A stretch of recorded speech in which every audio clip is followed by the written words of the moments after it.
Hello everyone, welcome back to another video of ecosystem. There is a question, why are forests called as green lawns? Forest constitutes various types of trees, and these green plants and trees, they can carry out photosynthesis. In this process, carbon dioxide is utilized and in turn oxygen is liberated to the atmosphere. This oxygen which is liberated, that is utilized during respiration. So in this process, both oxygen and carbon dioxide level is maintained in the ecosystem. In this context, we will discuss how this process of adaptation of various biodiversity is maintained in tropical ecosystem, and along with the abiotic factors, how they manage in this forest ecosystem. What is forest? A forest is a large area chiefly covered with trees and undergrowth. That means it is an area with high density of trees. Forest ecosystem is a natural woodland unit consisting of biotic components like the trees, plants and microorganisms, whereas non-living physical factors constitute the abiotic components. Major types of forests are three types. These are tropical forests, temperate forests and boreal forests. This is the picture of tropical forest. This is the picture of temperate forest. This is the picture of boreal forest. What are the characteristics of tropical forest? Why is it unique? The annual rainfall in tropical forest is very high. The average temperature is also high. The soil is poor in nutrient, whereas the biodiversity is of high levels, means it is rich.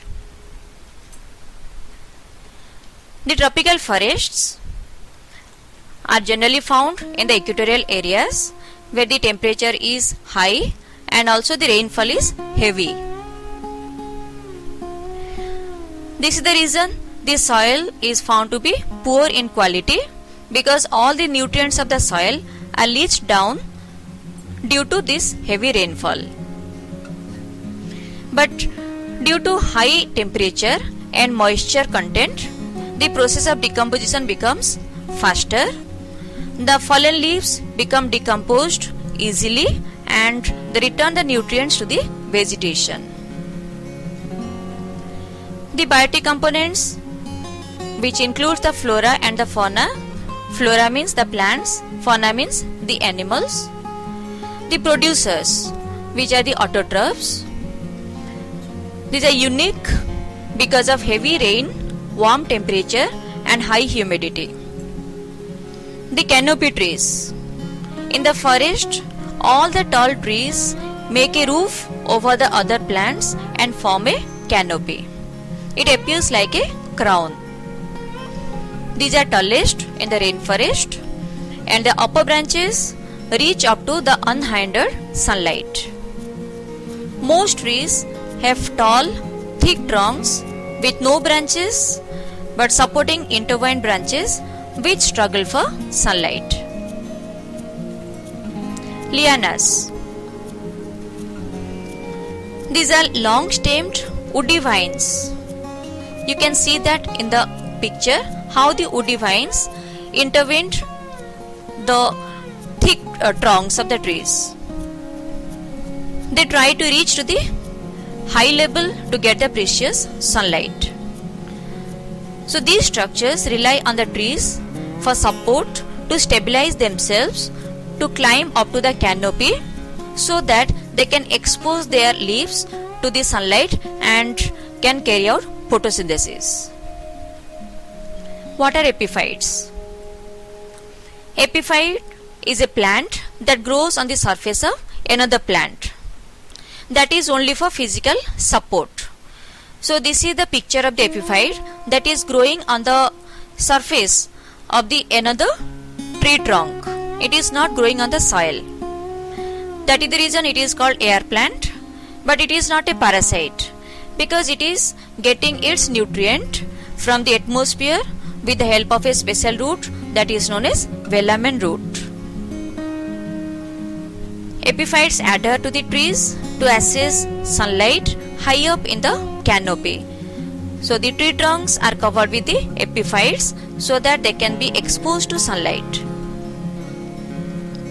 What is moss? Moss is a tiny, leafy stemmed, flowerless plant.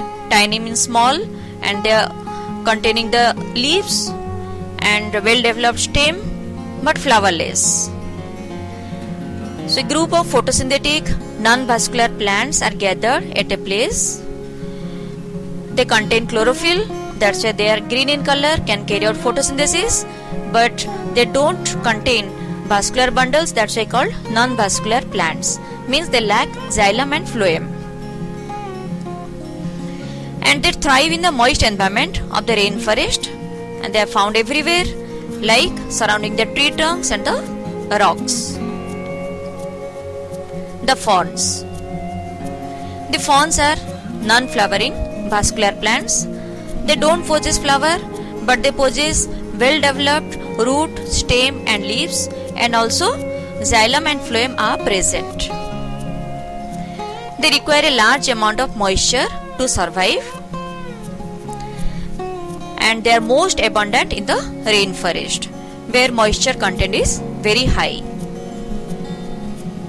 The consumers, those depend upon the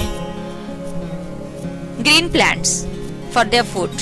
The primary consumers are the herbivores. They directly depend upon the autotrophs. There are various examples. This is the picture of macaws, they are brightly colored. And this is the picture of toucan, the long-beaked toucan. See the naughty faces of the monkeys. This is the fruit bat that is hanging from the branch. This is the green colored grasshopper that eats upon the grass and the leaves of the plant. So all these are the examples of herbivores. Secondary consumers are the flesh eaters. They depend upon the primary consumers. Certain examples like the vampire bat that is found in the night time. This is the beautifully colored iguana. This is the brightly colored frog. These all are secondary consumers. Tertiary consumers eat upon the secondary consumers. These are also flesh eaters. Examples are the long python. This is the narrow-headed long anaconda. This is the well-muscled jaguar that belongs to the cat family. What are the decomposers? Organisms which break down or decompose the dead or the decaying organisms. They can carry out the process of decomposition, that's why they are called decomposers. Certain examples like the termites. These appear like the flying ants. These are the earthworms. Those live in the soil. The fungi that live in the tropical rainforest. The conceptual summary of this video is: structural adaptations of various organisms help them in their better survival in the forest ecosystem. Meet you in the next video. Thank you and have a good day.